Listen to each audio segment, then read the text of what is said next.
ఆడవారు ముసుగు వేసుకోవాలా? ఫారిన్ కంట్రీస్లో వేసుకోరు కదా, కొంతమంది ఎందుకు వేసుకోవాలి?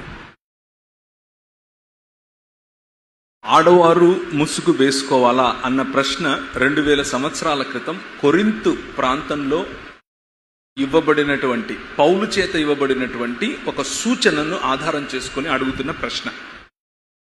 ముసుగు వేసుకోవటం అన్నది ఆ సంస్కృతిలో సాధారణమైనటువంటి స్త్రీ చేసే పని.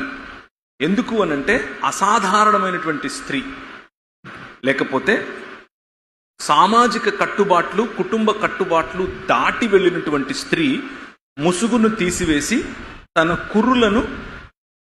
కురులతో తన వక్షములను కప్పుకునేది. పైన జాకెట్లు లేకుండా వక్షములను కురులతో కప్పుకుని ప్రజలను, కస్టమర్స్ను ఆకర్షించడం అనే పని చేసేది. ముఖ్యంగా అక్కడ ఉన్నటువంటి కొరింతు, గలతీ, ఎఫెసీ, కొలసి ఇవన్నీ కూడా ద్వీపాలు, రోమా సామ్రాజ్యంలో భాగాలే కానీ ద్వీపాలు. వాటిల్లో అర్తెమీ దేవత లాంటి దేవతలు, దాన్ని ఏమంటారు, డయానా దేవత లాంటి దేవతలు, వారి వారి మందిరాలు ఉండేవి. ఆ మందిరాలకు పూజారిణులు ఉండేవారు, పూజారులు కాదు, పూజారిణులు ఉండేవాళ్ళు. ఆ పూజారిణులు ఏం చేస్తారు అనంటే దేవదాసీలుగా బ్రతుకుతారు. వారి దగ్గరికి వచ్చి వారి కురులను, రింగులుగా ఉండే వారి కురులను చూపించడం ద్వారా అలా చేయటం కోసం వారిని ఆకర్షించేవారు. అలా ఆకర్షించిన తర్వాత వారి దగ్గర నుంచి వారి విరాళాలు వగేరా పుచ్చుకునేవారు. ఇది అక్కడ ఉన్నటువంటి సంస్కృతి. కురులు చూపించి అర్ధనగ్నత్వాన్ని ప్రదర్శించేది దేవదాసీలు. మీరు అలా ఉండకండి అని చెప్తున్నాడు.